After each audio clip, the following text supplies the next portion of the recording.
नमस्सर्वेभ्यः। व्योम संस्कृतपाठशालायाः कौशलसंवर्धनं संस्कृतव्याकरणं निबन्धलेखनं च इत्यस्य प्रक्रमस्य अद्य 58 पाठः। अद्य वयं लृङ्लकारस्य लुट्लकारस्य च रूपाणि कथं भवन्ति इति पश्यामः।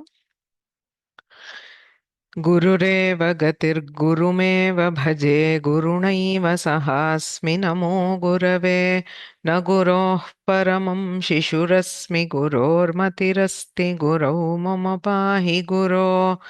वाक्यकारं वररुचिं भाष्यकारं पतञ्जलिं पाणिनिं सूत्रकारं च प्रणतोऽस्मि मुनित्रयम्। अस्माभिः एतावता पञ्च लकाराः अधीताः। तत्र चत्वारः सार्वधातुकलकाराः लट् लोट् लङ् तथा विधिलिङ् लकाराः। सार्वधातुकलकाराः इत्युक्ते तत्र गणविकरणप्रत्ययाः भवन्ति इति विशेषः। गणविकरणः तत्तद्गणस्य विशिष्टः विकरणप्रत्ययः सार्वधातुकलकारेषु एव भवति। धातोः गणम् आश्रित्य ते प्रत्ययाः भवन्ति। सर्वेषु लकारेषु अत एव it is because of this vikarana pratyaya that they have that similar anga in all four lakaras, because it's the same dhatu and you add the same vikarana, the anga you get is similar. Okay, then the other point to remember always is idagamaha na bhavati sarvadhatuka lakareshu. The prospect of idagama. Idagama is a grammatical process where ikara is added to the pratyaya. This idagama does not happen in case of sarvadhatuka lakaras. There is no possibility of adding idagama. Okay. Then when we come to the ardhadhatuka lakaraha, the rest, that is lit, lut, lrit, ashirling, lung and lrung, these are known as ardhadhatuka lakaraha. Tatra kim bhavati sarvebhyah dhatubhyah ganabhedam vina samanaha vikarana pratyayah bhavati lakaram ashritya bhavati. So there, for any lakara that we take, say if you take lrit lakara, sya is added in common to all dhatus of all dhatus across the ganas, whether you take first gana, fourth gana, fifth gana, 10th gana, everywhere it is the same vikarana sya that we are adding. Tatra ganabhedam vina. कस्य गणस्य धातुः इति भेदः आर्धधातुकलकारे न भवति। किन्तु तत्र कीदृशः भेदः भवति इति चेत् इडागमस्य सम्भवः।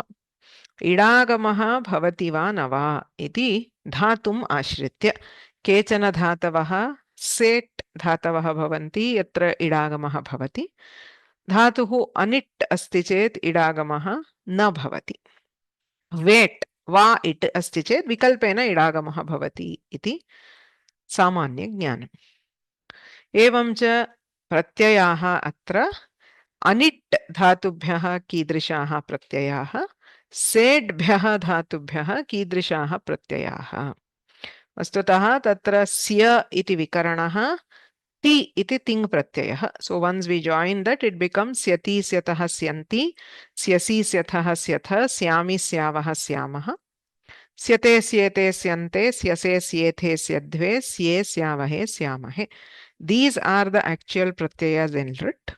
When we add an it, if the dhatu is set, what we do is we add an e.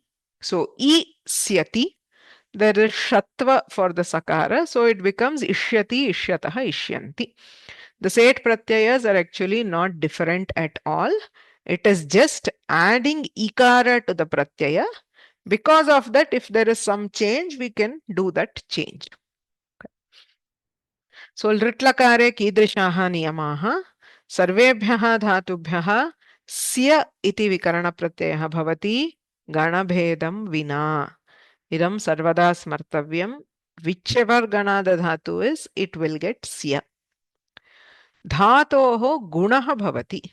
What is the modification? The main modification on the dhatu side in Lit Lakara is the guna, which happens when the dhatu is iganta, that is ending in I, U, R letters, or laghu igupadha. Upadha means the penultimate letter.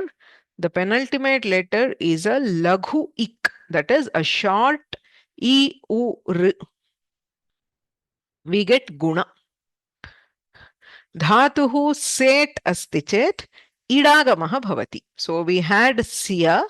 So if you add an ikara to it, it becomes isya.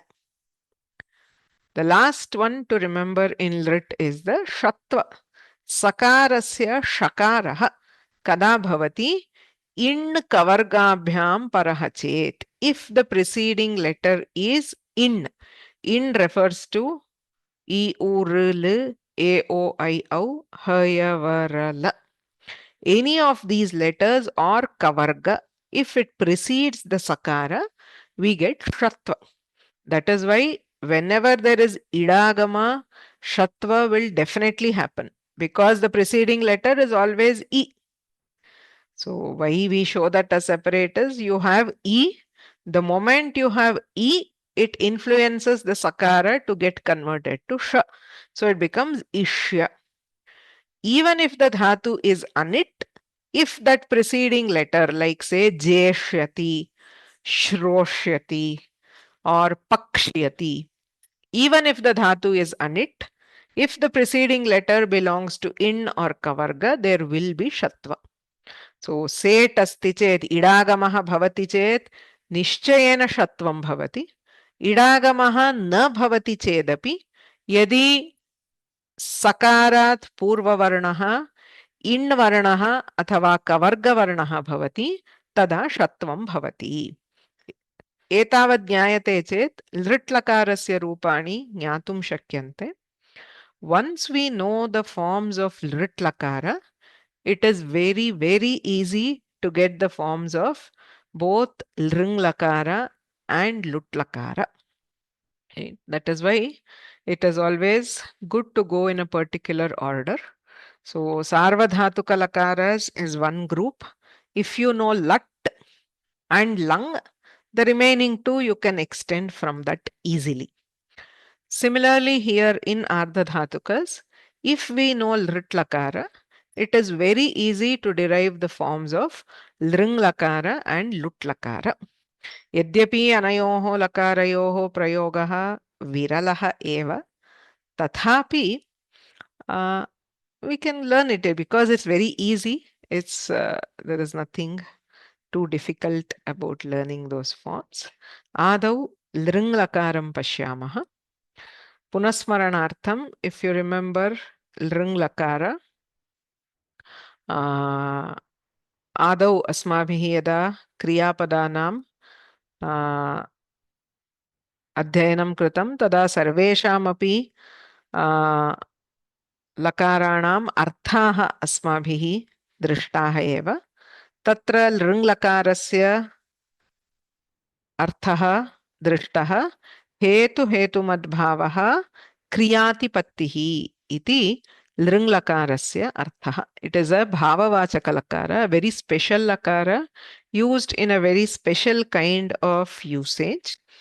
So hetuhetumadbhavah तथा क्रियातिपत्तिः इति लृङ्लकारस्य अर्थः. What does it mean? Hetu hetumadbhava and kriyatipatti. So hetu means karanam, cause. So yadi vrishtihi abhavishyat tarhi subhiksham abhavishyat iti udaharanam bhavati lृङ्लकारस्य. Kaha arthah? If there had been rain, there would have been prosperity or good crops. So atra vrishtihi subhikshasya hetuhu. Rains are the cause Subhiksha, which is prosperity or good crop, is the effect. So this cause and effect is known as hetu hetumad bhavaha. Hetuhu ityukte karanam, hetumat hetuhu asya asti iti hetuman. That which has a cause, which is the effect. So hetu hetumad bhava is a technical term for cause and effect. So the first expectation or requirement for Lring Lakara is hetu hetumad bhavaha. Anyat kim apekshyate atra iti yada pashyamaha क्रियातिपत्तिः इत्युक्ते किम्? अत्र अस्य वाक्यस्य किं तात्पर्यम् इति चेत् वृष्टिः भवति चेत् सुभिक्षं भवति इति कथने तात्पर्यं न. We are not making a statement that if there is rain, there will be good crop. That is simple cause and effect. But if I say, if there had been rains, there would have been a good crop, what does it imply? It implies that there was no rain and therefore there was no good crop. That is the implication of the statement. So, vrishtehe abhavena subhikshasya abhavaha. So, absence of action. Kriyayaha atipattihi athava abhavaha. So, vrishti is the cause for subhiksha, but because the cause was not present, the effect did not happen. So, hetu hetu madbhavaha kriyatipattihi put together forms Lring Lakaraha. When we want the forms of Lring, it's very, very easy. You have the Lrit. It is the same Vikarana for both Lrit Lakara and Lring Lakara, which is Sya. Yatha Lrit Lakare tatha atrapi Sya Vikaranah bhavati. So, what we need to do is, at the beginning of the dhatu, we need to do the Adagama, which we already did for Lang Lakara. So, Adagamaha bhavati, Lang Lakarasya Pratyayaha bhavanti. So, if you remember Lrit Lakara, Lrit was very, very similar to Lat. So, Ti taha anti, you add Sya, it becomes Syati Syataha Syanti. The same way in Lring Lakara, you take the pratyayas of Lang, which we have already learnt. T, tam, an. The same thing if you add Sya, Syat, Syatam, Syan. So, Lring Lakarasya Lang Lakarasya pratyayebhyaha Sya iti vikaranasya yojanena Lring Lakaraha labhyate. It's very, very easy. So, before that, dhatoho adagamaha athava adagamaha. Vastutah asmabhihi lang lakare eva drishtam. It is the same in all three lakaras. There is no difference. For lung, lang and lring, in all three lakaras, we add either at or at at the beginning of the dhatu. At means akara, at means akara. Kutra adagamaha bhavati, kutra adagamaha bhavati. Sarve smaranti iti आशा से धातुः haladihi chet. If a verb starts with a hal, that is a consonant, akaragamaha bhavati. The akara adding a short a is called adagamaha. At is the technical term. The t marks that it is added at the beginning. So adding a short a at the beginning is called adagama. Dhatuhu haladihi. Dhatoho prathamaha varnaha hal varnaha asti chet. So path p is there. So it becomes apath. Da becomes ada. Kri becomes akri. Vr becomes avr. Has becomes ahas. Sarvatrapi yah kopi hal varnaha adau asti chet tatra adagamaha bhavati. Ajvarnaha asti chet dhatuhu ajadihi chet. If the dhatu begins with ach, then dhatoh adau dirghaha akaraha bhavati. So this adding this long a is called as adagamaha. And the speciality is, as soon as we add the akara, we also need to do vriddhi. That is, the a undergoes a vriddhi with the following swara. So vriddhi chet a, I, au ityete varnaha shruyante. So for example, if we have iksh, I add a, iksh. Immediately there is no guna. Instead of guna, we do vriddhi. A plus e becomes I by vriddhi. So aiksh iti bhavati. So uuh, auh, auh, edh, edh, aidh, okh, okh, aukh. So adagama is a single step process. Adagama is double steps. You add a and immediately you do vriddhi. Okay. So as, as becomes as. Rich, arch becomes arch. Rikara asti chet ar iti bhavati. So lung, lang, ring. Trishu api lakareshu dhatoho adagamaha athava adagamaha bhavati. The pratyayas, as I said, it is the same pratyayas as lang. Lang lakarasya ke pratyayaha t, tam, an, s, that is the visarga, tam, ta, va, ma. Ta, itam, anta, thaha, itam, dhvam, I, vahi, mahi. So these are the pratyayas. If you add sya, it becomes syat, syatam, syan, syaha, syatam, syata, syam, syava, syama, syata, syetam, syanta, syathaha, syetam, syadhvam, स्ये, स्यावहि, स्यामहि. एते लृङ् लकारस्य प्रत्ययाः. Exactly the same as in rit. If it is set dhatu, you add an ikara to this and it becomes ishyat, ishyatam, ishyan, ishyaha, ishyatam, ishyata, ishyam, ishyava, ishyama, ishyata, ishyetam, ishyanta, ishyathaha, ishyetham, ishyadhvam, ishye, ishyavahi, ishyamahi. So it's very, very easy to get the forms actually. You take the lit lakara. So first thing we have learnt lit. If you have lit, to get lring, so what do? You add a or a at the beginning. Okay. Say you have patishyati. So a patishyati. If it is haladi, we add a. If it is ajadi, we add a. That is the first step. Then instead of ti, it is t. Ikara goes away because in lang lakara, the pratyaya is t, not ti. So add a to the beginning, remove e from the end.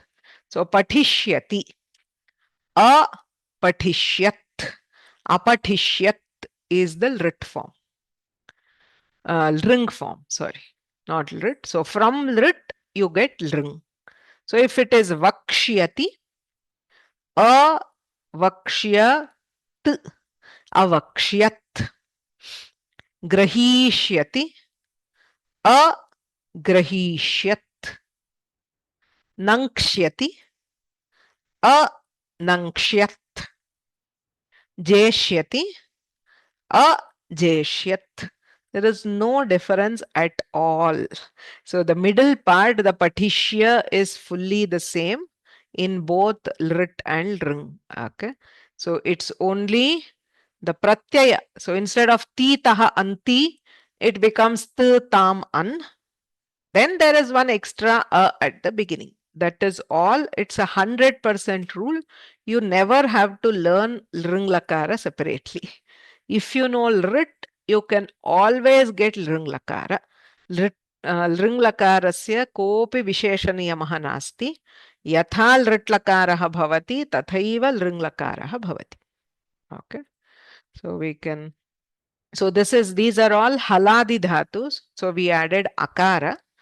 यदि अजादि धातुः अस्ति तर्हि आकारः भवति, because it is ajadi adagama, ending is still the same. If it's parasmai pada, ti becomes t. Okay, so maybe somebody can try this. Divija again. Achyati, so achyat, achyat. Atsyat, samyak. So atsyati becomes atsyat. Next one, you can continue. Okay. Atishyati, atishyat. Atishyat. You add a and vriddhi, so it becomes atishyat. Eshyati, a plus a, aishyat. Uttamam. So adagamaha vriddhihi. Always remember, as soon as we do art, we have to do the vriddhi. So eshyati becomes aishyat. Udhishyati, au, Samyak. audhishyat. Aujhishyat. A-u becomes au. So aujhishyat.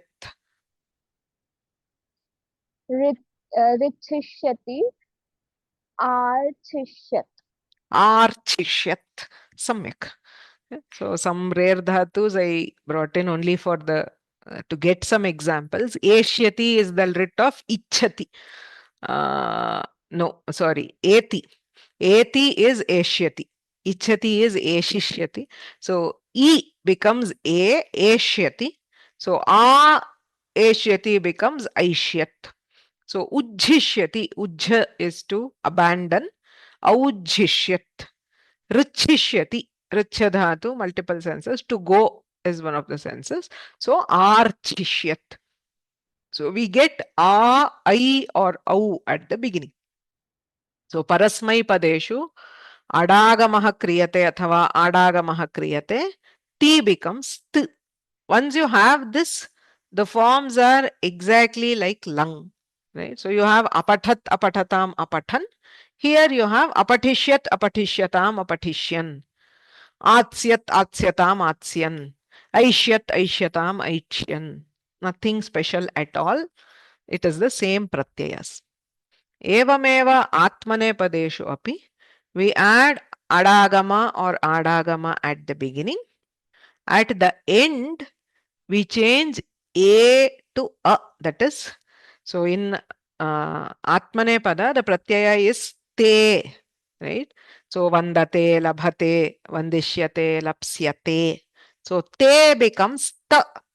So vandishyate, a vandishyata.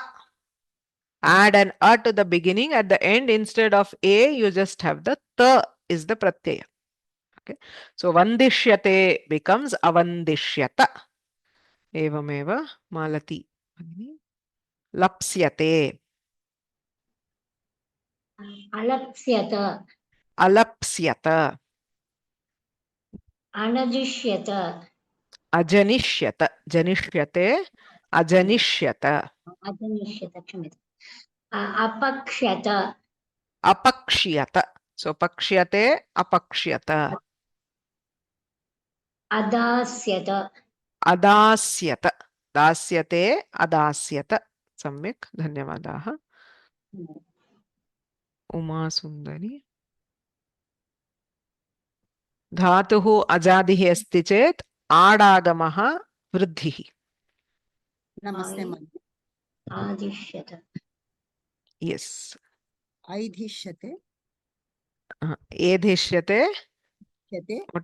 ऐधिष्यत ऐधिष्यत. सम्यक्. So एधिष्यते, ऐधिष्यत. ऊहिष्यते औहिष्यत. सम्यक्. औहिष्यत. ईक्षिष्यते ऐक्षिष्यत ऐक्षिष्यत आशिष्यते आ वृद्धि आ आशिष्यत आशिष्यत इत्येव. So if you add a, we still hear only a. There is no difference. Asishyata. प्रार्थयिष्यते प्रार्थयिष्यत Prarthayishyata. So always be careful in both lung, lring, everywhere when we are adding the a or a. If there is an upasarga, you have to separate and add only to the plain dhatu. You don't make it aprarthayishyata. So it is pra and arthayishyate. Right? So pra and arthayishyate, when we add a artha, it becomes artha. So pra artha becomes prarthayishyata. It is not aprarthayishyata. So it's common rule in lung also. Wherever we are adding, if it's an upasarga, you have to remove and then add the adagama or adagama. Ubhayoho samanaha niyamaha. Samyak. So evam लृट्लकारस्य रूपं ज्ञात्वा लृङ्लकारस्य रूपं बहु सुलभतया वयं ज्ञातुं शक्नुमः. इदानीम् अत्र लट्लकारः अस्ति, अस्य लृट् लृङ् उभयं वक्तव्यम्. मालिनी भगिनी. लृट् भविष्यति भविष्यति भविष्यत् अभविष्यत्. अभविष्यत्. सो भविष्यति अभविष्यत्. सम्यक्, धन्यवादः. श्रीरञ्जनी भगिनी. नमस्कारः. करोति अकरोत् अकरोत् न लृट् लकार. दृष्ट्लकार करिष्यति करिष्यति. लृङ् इस् अकरिष्यत् अकरिष्यत्. सो करिष्यति अकरिष्यत्. सम्यक्. नयति निष्यति नेष्यति नेष्यति नेष्यति आनेष्यत अनेष्यत्. अनेष्यत् सो अनेष्यत् नेष्यति इस् अनेष्यत्. सम्यक्. अनेष्यत्. जयश्री भगिनी. नमस्कारं भगिनी. Can you hear me? श्रूयते Yes, वा? श्रूयते okay. श्रूयते. अति. So स्यति अत्स्यति. स्यति. Oh, sorry. अत्स्यति and आत्स्यत् आत्स्यत्. आत्स्यत्. सम्यक्. सो अत्ति अत्स्यति आत्स्यत्. तमो विमला भगिनी. नमस्कारः भगिनी. इच्छति What is the dhatu? इच्छति धातु. भविष्यत्कालः एष्यति. What is the dhatu for ichhati? इष् धातु. Ish. Okay. इष्. So ish and ishyati, it is a set dhatu. Okay. Okay. And there is a short ik in the upadha. So what happens? इष्. E becomes गुणः भवति. गुणः. गुणः एष्. एष्. एषिष्यति. एषिष्. अस्तु. अस्तु. So only E becomes eshyati. In dhatu. Eti becomes eshyati. Ichhati becomes esh ishyati. So eshishyati iti rupam bhavati. अवगतं. धन्यवादः. एषिष्यति. लृङ् लकारः अधिकम् अधिकम् एषिष्यति. ऐशिष्यत्. ऐशिष्यत्. सम्यक्. So एषिष्यत् becomes ऐशिष्यत्. Tamam. अग्रे अनन्तलक्ष्मी भगिनी। मोदते हम्म मोदिष्यति मोदिष्य मोदिष्य मोदिष्यति लृट्लकारः आत्मनेपदी मोदते मोदिष्यते मोदिष्यते अमोदिष्यत् अमोदिष्य अमोदिष्यत त सम्यक् अमोदिष्यत परस्मैपद इस् त आत्मनेपद इस् त अमोदिष्यत उत्तमम् लतिका श्री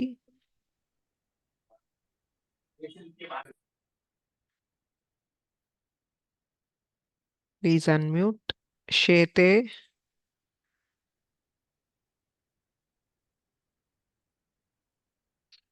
न श्रूयते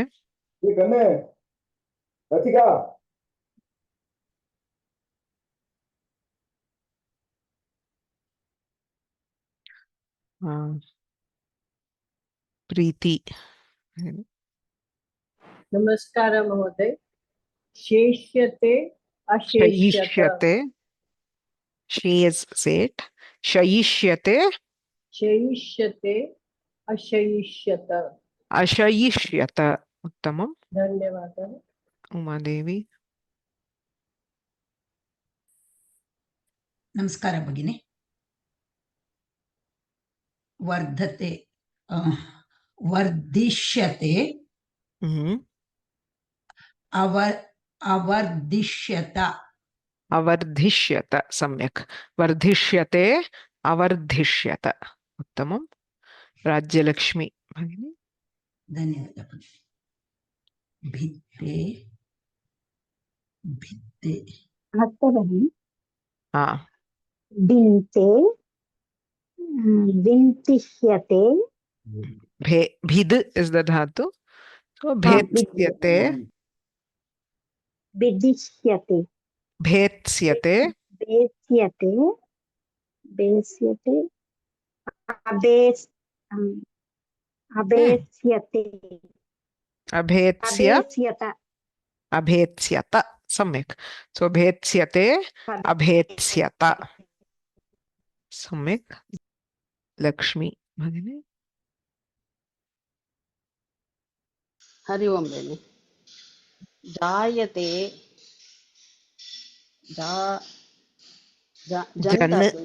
जन धातु न जनिष्यते अजनिष्यत।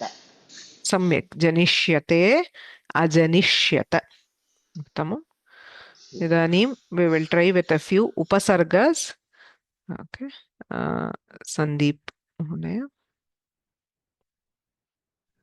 Ram Ram Ram.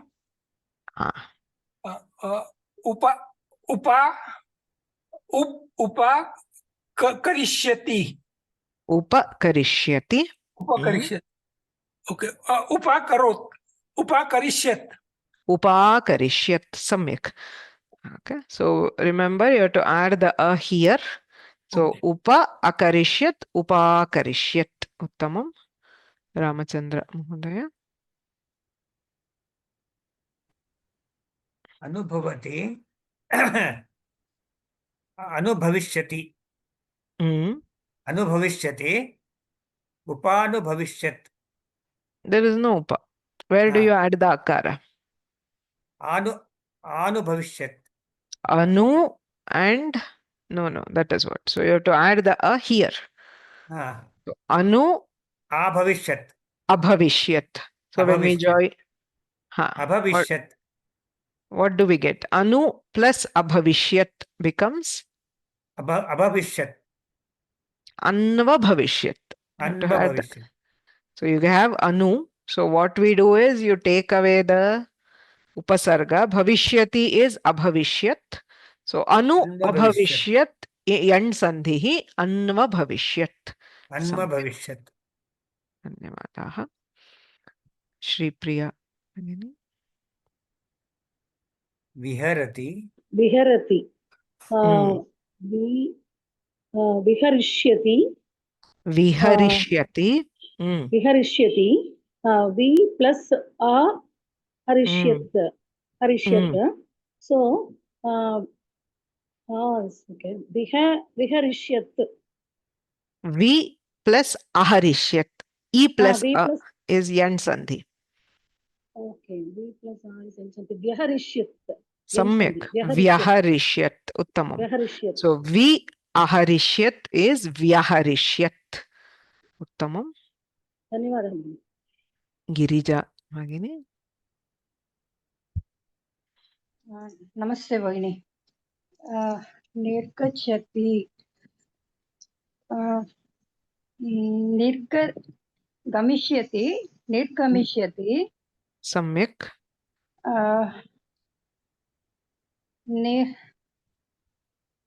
निर्गमिष्यत निर्गमिष्यत. Where do you add the a? You have nir and you have gamishyati. Where do we add the a?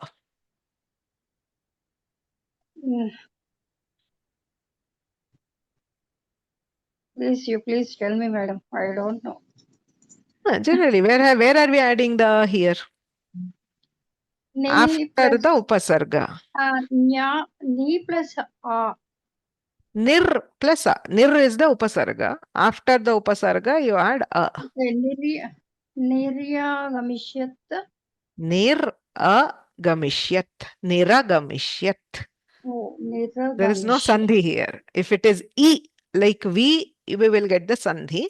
Here it is just niragamishyat.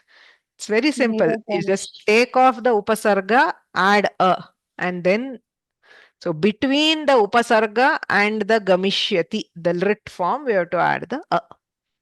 Okay. Samyak. Astu Mahadaya. Dhanyavadaha. Chitra Bhagini. Adite. Adishyate. Adishyate. Adhi, which is the dhatu here? E. So we have adhi and e. E. So what happens if we do guna to the dhatu? Sorry. A. So this becomes adhi eshyate. Adhi eshyate. So it should be long. Adhi. How? Not savarna dirgha. Adhi eshyate. Yen sandhi. Adhi. Adhyeshyate. Adhyeshyate.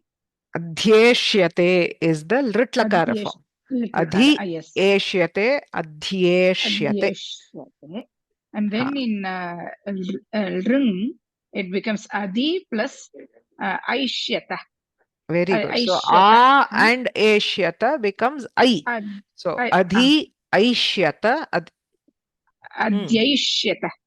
Adhyaishyata. Samyak. So it is just, if we take it stepwise, it's always easy with upasarga especially. We have to make sure where we are adding. So you have to take off the upasarga, add the a after. So upa akarishyat, anu abhavishyat, vi aharishyat, nir agamishyat, adhi aishyat. Then if there is sandhi, we have to do the sandhi. Okay, it is the same in lang. So it is not any this thing in ring. So it is the same thing we do in lang also. So upakarot, anvabhavat, vyaharat, niragachat, okay, adhyaishyat, sorry, adhyaita in lang lakara. Okay, it is the same rule, adding a or a. So there is a question, punareka adhite vadatu iti. So quickly, let me. I think we did this last time also. So we have adhi e. So adhite is adhi upasargaha, nityam adhi upasargaha e dhatu. And we have shyate, it's an atmanepadi dhatu. So you have e shyate. Now this gets guna. Lritlakare dhatoh gunaha bhavati. So you get adhi eshyate. This is lritlakara. E plus a yan sandhihi kriyate chet adhyeshyate iti lritlakarasya rupam. Gata सेपि अत्र गीतायाम् उपयुज्यते अध्येष्यते च य इमं धर्म्यं संवादमावयोः इति अध्येष्यते इति लृट्लकार. Now for lृङ् what we need to do, we have adhi eshyate. So here you have to add the a. Adhi a eshyate. Because it is an ajadi dhatu, we do adagama. A plus a. When we do vriddhi, it becomes adhi aishyata. So in lृङ् lakara, te becomes ta. So adhi aishyata. So the form is adhyaishyata. Iti lृङ् lakarasya rupa. Adhyayana is a bit difficult. Even in latlakara, adhite, adhiyate, adhiyate. I don't know how many people remember. We did the forms in detail. So because it comes compulsorily associated with the upasarga, it's slightly, and it is in the second gana. All second gana dhatus are special dhatus. Ataha vishishtani rupani bhavanti. Okay. Agre gacchamaha. Lृङ् lakaram upayujya anuvadata. Translate the sentence using lृङ्. Let us take it step by step. So the first step is to identify the kriyapada. What is the dhatu? Just use the latlakara for the dhatu. Say if we had done the job, he would have got the money. That is the one. So what is the dhatu? We have two dhatus. Always lृङ् lakare dhatu dvayam bhavati. So atra prathamaha dhatuhu asti done. And the next one is to get. What is the dhatu? Latlakara, to do and to get. That is the first step. Shyamalata. Again. If he had done the job, he would have got the money. Yadi saha karyam. Adau latlakarasya rupam vadatu. Latlakara rupam for kriyapadam. Do. Yes. What is the kriyapada for doing? Karoti kurutah kurvanti. Karoti. To get. Labhate. Labhate or prapnoti. Prapnoti. So what is the lritlakara for karoti and prapnoti?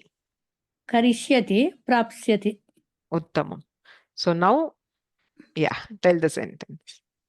Yadi saha karyam akarishyat, tarhi saha dhanam aprapsyata. Where do you add the pra is an upasarga there. Prapsyata. Prapsyat. Prapsyat. So always, so if you are not familiar, it is good. If you know, it is fine. But the steps we can do to make sure we get it right is, so to do is karoti, to get is prapnoti. So first get the lritlakara. Karishyati, prapsyati. So lृङ् lakara is akarishyat, prapsyat. Not aprapsyat, because pra is the upasarga. Pra apsyati, pra apsyat. So akarishyat and prapsyat. These are the lृङ् lakara forms we need. Yadi saha karyam akarishyat, tarhi dhanam prapsyat. So if he had done the job, he would have got the money. What does it mean? He did not do the job, therefore he did not get the money. That is the meaning of the sentence. Vastutah vyavahare bahudha asya lakarasya upayogah kartum shakyate.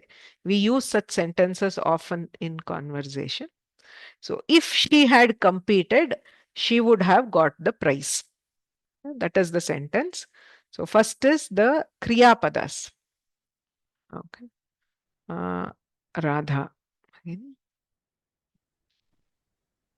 Namaste, Bhagini. completed लट्लकारः स्पर्धा भगिनी स्पर्ध सम्यक् स्पर्धते got is प्राप्नोति prapnoti is one, labhate is another. Okay, so we'll go with spardhate and labhate. What is writ? स्पर्धिष्यते Spardhishyate, लप्स्यते lapsyate. What is lring? यदि सः Sa. यदि सा स्पर्धिष्यत Aspardhishyata, samyak. स्पर्धिष्यत सा प्रैस् Paritoshikam. पारितोषिकम् प्राप्स्यत Prapsyat. Prapnoti is parasmaipadi. Or alapsyata. If we are doing labhate, it is alapsyata. So spardhate, labhate. This is the kriya pada. Spardhishyate, lapsyate is lrit. Aspardhishyata, alapsyata is lring. Yadi sa aspardhishyata, tarhi paritoshikam alapsyata. She is so good that if she had just entered, she would have definitely won. That is the intent. ಧನ್ಯವಾದಗಳು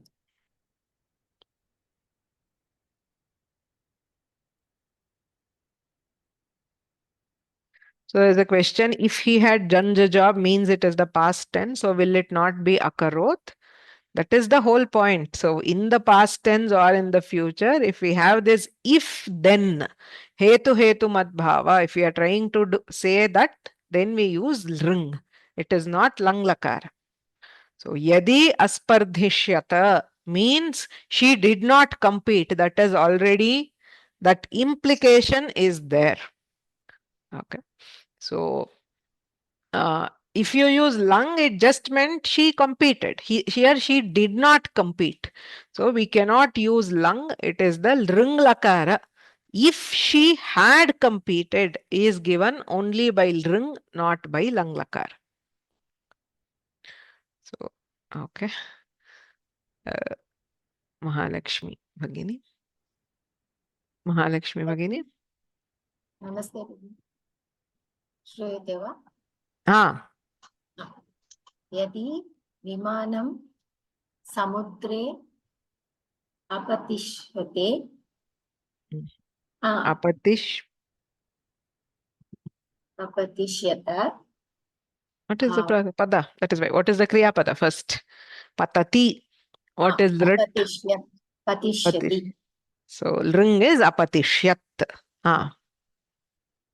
जनाः अनेकाः जनाः मरिष्यति Mriyate is lat. So it's a special dhatu. Marishyanti is lit. Amarishyanta. Amarishyan. The dhatu is atmanepadi, but it's a very special case where for lit lakara it becomes marishyanti. So amarishyan. So yadi vimanam sagare apatishyat tarhi bahavaha janaha amarishyan. So if it had fallen, they would have died, which means it did not fall and they did not die. That is what the sentence means. It does not mean that the plane fell and they died. It means it did not fall and therefore they did not die. Okay. So you can also use Uttama Purusha, Prathama, Madhyama Purusha, everything. We generally use only the first form. But if you had given me the book, I would have written. Okay. So, Vijay Lakshmi. Namaste Bhagini. Shruyate Kalu? Shruyate. Given das dadati. You give, so dadasi. Dadasi. I would have written likhami. Samyak. So dadasi likhami. Dritlakara. Dritlakara dadasi दास्यसि Hmm. लेखिष्यामि Uttamam. अदास्यत् अदास्यत् इति एव भवति वा भगिनि? Adasyat, adasyatam, adasyan, adasyah. अदास्यः हा अदास्यः अपि च अलेखिष्यम् Alekhishyam. Uttamam.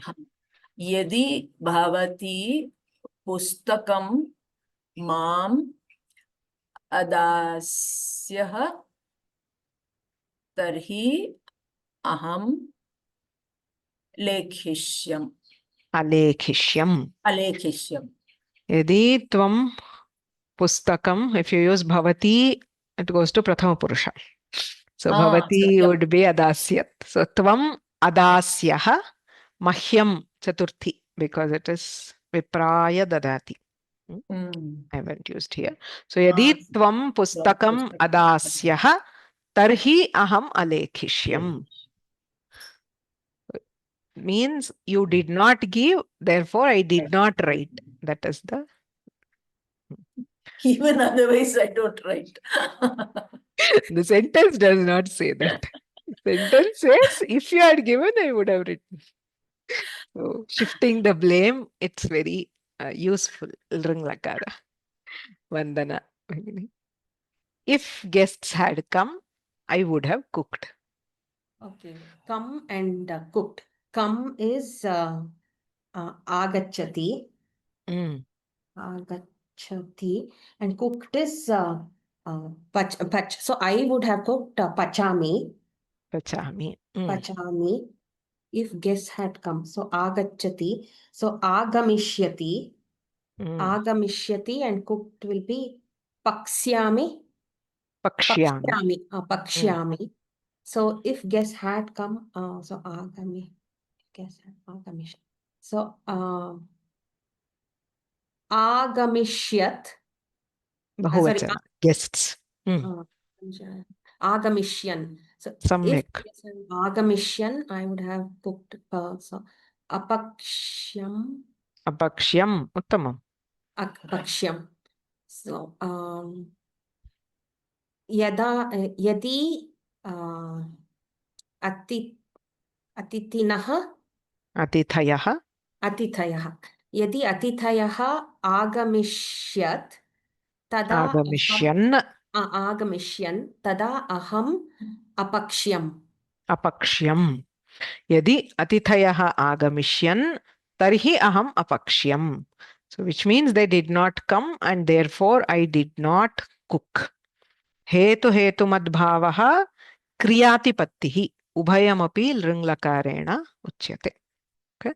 So stepwise, initially at least, so go to lrit.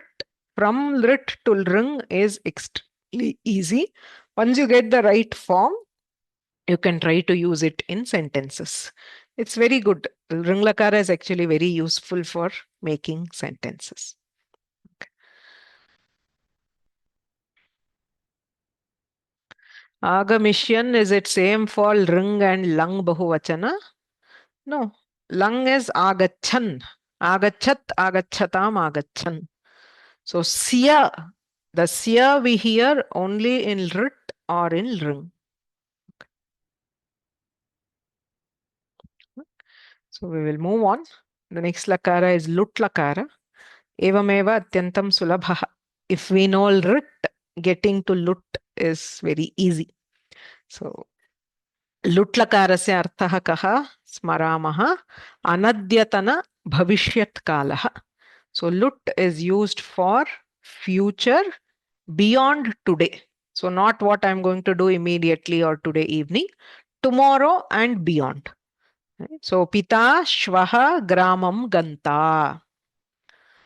Chhatraha agrimamase pariksham lekhitaraha. So ganta lekhitaraha. Vayam grishmakale America desham gantasmah. We will go to America in summer. So all these are lut lakara forms which indicate a distant future, that is not immediately, so a slightly distant future. So atra sarvesham dhatunam tas iti vikarana pratyayah bhavati. Just like sya is common to all dhatus in both lit and lring, tas is a common vikarana in lut lakara for all dhatus. Ganabhedaha atra na bhavati ayam ardha dhatuka lakarah. Sarvebhyah dhatubhyah tas ityeva vikaranah bhavati. So atrapi idagamah bhavati. So similar, very similar to rit. If the dhatu is set, we will get idagama. If possible, we will also get guna. When I say guna, it is always if the dhatu is iganta or laghu igupadha, we can do guna. So the pratyayas ta tarau taraha, tasi tasthaha tastha, tasmi tasvaha tasmaha. So except the prathama purusha, it is again very similar to lat. Okay. So note that both in parasmai pada and atmane pada, the pratyayas are the same. So ta tarau taraha. But here tasi tasthaha tastha, tasmi tasvaha tasmaha. Atmane padetu tase se athe dve e vahe mahe. So tase tasathe tadve tahe tasvahe tasmahe. Ete pratyayaha. If the dhatu is set, you just add e. So ita itaro itaraha, itasi itasthaha itastha, itasmi itasvaha itasmaha. Atmanepade again ita itaro itaraha, itase itasathe itadve, itahe itasvahe itasmahe.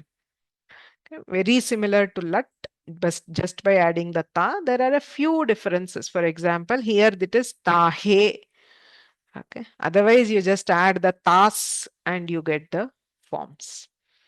Nothing difficult in the pratyayas themselves. Getting the forms also, you just replace the syati or shyati with ta. Okay, you don't even have adagama. So lit lakarataha lut lakarasya rupam praptum, you just have to replace the pratyaya. That is all. Okay, there is no adagama. So patishyati.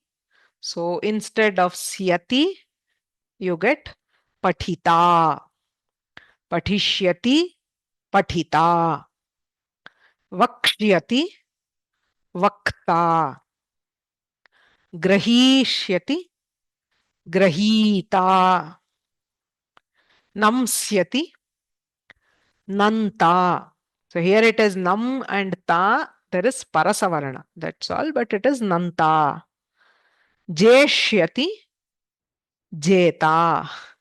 So once you get this, to get the forms, you do the pratyayas a couple of times, you will get it. Patita, patitaro, patitaraha. Patitasi, patitasthaha, patitastha. Patitasmi, patitasvaha, patitasmaha. Okay. So we can try a few more. Sarita Garg. Namaste Bhati. Atta. Atsyati becomes atta. Shrota. Shroshyati, shrota. Eshyati. Eshyati. Icha. Vidhatu. No, don't think. Let's replace shyati with ta. That's all. Eta. Eta. Eshyati is eta. Data. Dasyati is data. Cheta. Cheta. So chet ta becomes cheta. Chetsyati is cheta. So these are all parasmai pada. Dhanyavadaha. Dhanyavadaha. Padmavati Bhagini. Atmane pada also, it is the same because it is the same pratyaya. So instead of vandishyate, vandita. So vandita, vanditaro, vanditaraha, vanditase, vanditasathe. Vandisatadve, वन्दिताहे वन्दितास्वहे वन्दितास्महे। उत्तमं, सम्यक्। Okay. धन्यवादः। पक्ष्यते पक्ता पक्ता, जनिष्यते जनिता जनिता, सयिता शयिष्यते शयिता, सयिता रंस्यते रम्ता रन्ता. So ram रन्ता। and ta, there is parasavarna. Run- That's all. Ranta. Samyak. Dhanyavadah. Prajakta.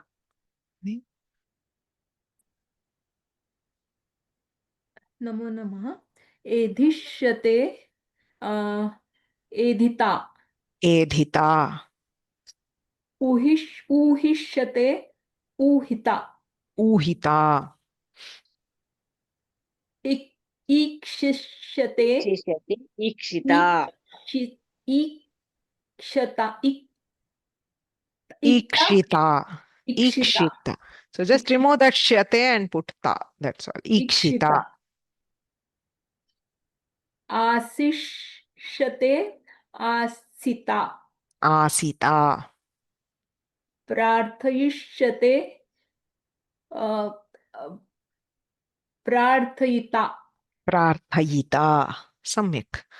Okay, so everywhere the shyate or syate we replace with the ta. That is all.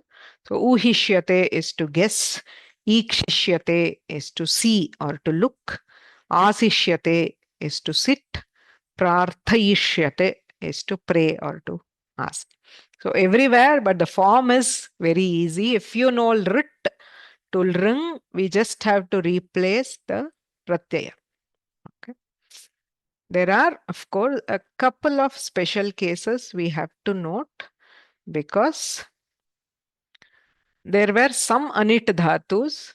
In Rit Lakara, we saw some anit dhatus get idagama specially. Okay, 3 very common dhatus we saw: karishyati, hanishyati, and gamishyati. So they get idagama for Rit Lakara only. But since they are originally anit dhatus, in lut lakara you will not get the idagama. So karta, hanta, ganta, gamata, anuswara parasavarana ganta, hanata, hanta, krita, there is guna, karta. So tatra lut lakare idagamaha na bhavati. So it is only for some special dhatus. Actually, these dhatus should not have got idagama even in rit, but there is a special rule which allows idagama. But in lut, they revert to being anit dhatus. So these 3 dhatus, it's not karita or hanita gamita. It is karta, hanta, ganta.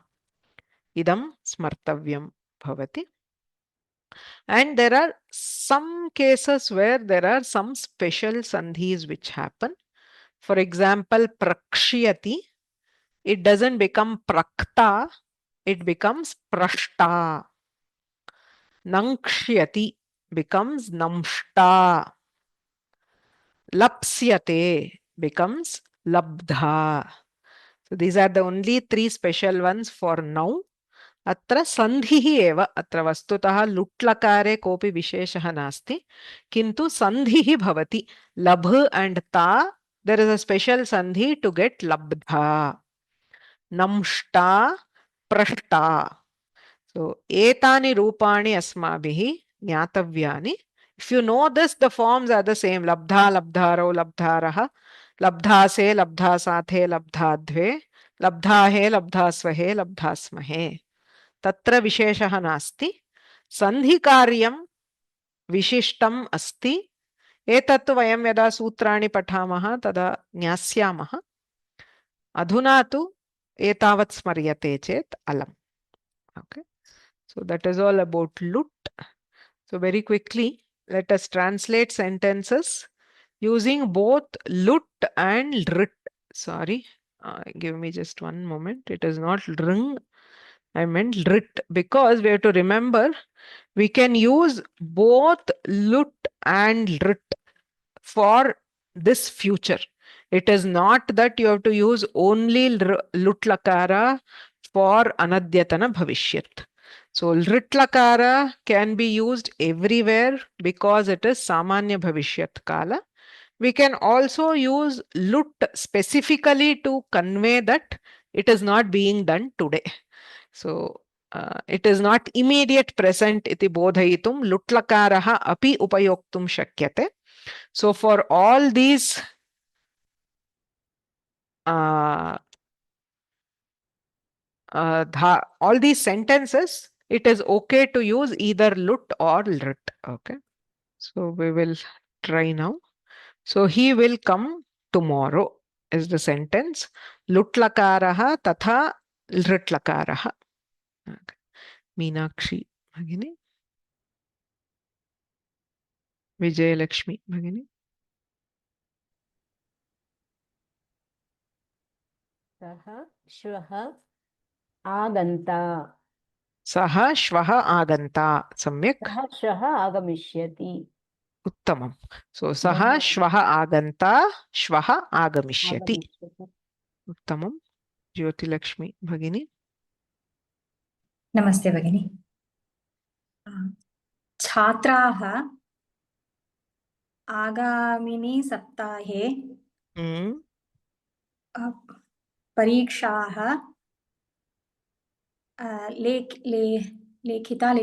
लेखितारः सम्यक् छात्राः आगामिनि सप्ताहे परीक्षाः लेखिष्यन्ति उत्तमम्. Okay, so we can say Agrima Saptahe or Agamini Saptahe Ubhayam Sadhu Lekhitaraha Lekhishyanti. Uttamam. Priya Bhagini. We will win the gold medal next year.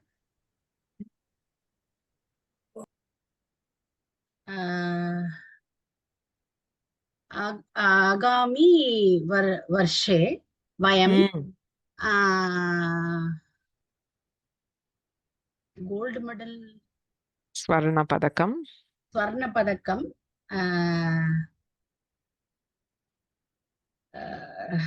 विन जयति is in lat, so it is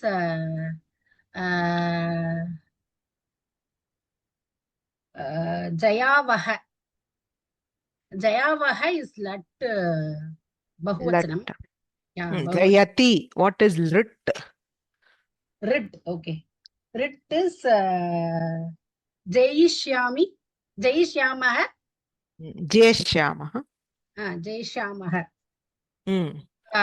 Agami varshe vayam swarnapadakam Jayishyamaha in rit.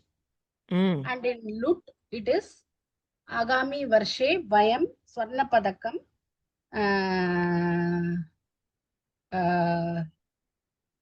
Jayishyasmaha. Tas. Jetasmaha. Jeshyati Jeta. So Jetasmaha Jeshyamaha. Jetasmaha. Astu bhai. So basically what we are doing is in rit we have sya, here we have tas. So maha remains the same. So sya we replace by tas. Jetas maha. Samyak. Dhanyavad. Antimam. Okay. Shyamala Bhagini. Namaste Mahodaya. When are you getting your salary? Tvam kada vetanam prapsyate. Tvam. So Madhyama Purusha. Okay. Prapsyasi. Prapsyasi. Prapsyasi. Prapsyasi. Lut is? Prapsyasi. Then Tvam kada vetanam प्रातिष्यते नहीं तासि Replace sya with tas. That's all. So we have prapsyasi, praptasi. प्राप्तासि. So prapsyasi or praptasi. So tvam vetanam kada praptasi or prapsyasi. If you use labh dhatu, so lapsyase, labdhase. That is atmanepadi. Okay. Samyak antimam. धन्यवाद. Sharada Bhagini. Kru is the dhatu and aham shvaha karishyami. Shvahana, day after tomorrow. Oh, parashvaha karishyami. Ha. Aham idam parashvaha karishyami. Lutlakara. Karishya aham parashvaha idam karyam karitasmaha. Kartasmi. Kartasmi. Ha. Sorry, kartasmi. So, karishyami or kartasmi. Since it's an ubhayapadi dhatu, you can say karishye or kartahe. Atmanepada also. Kartasmi. Okay. Samyak. So we will stop here. So with this, we have completed 7 lakaras. So don't worry for the exams. I had multiple people asking if all this is required.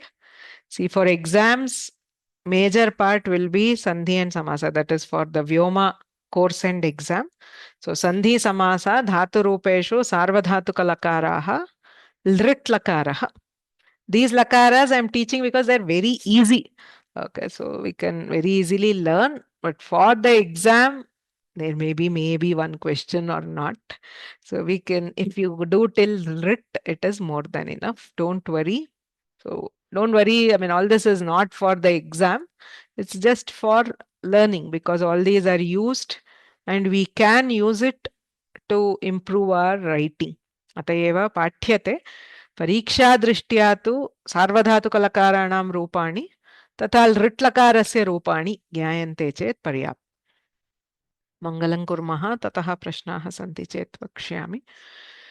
गुरुरेव गतिर्गुरुमेव भजे गुरुणैव सहास्मि नमो गुरवे न गुरोः परमं शिशुरस्मि गुरोर्मतिरस्ति गुरौ मम पाहि गुरो. वाक्यकारं वररुचिं भाष्यकारं कत्पतञ्जलिं पाणिनिं सूत्रकारं च प्रणतोऽस्मि मुनित्रयम्.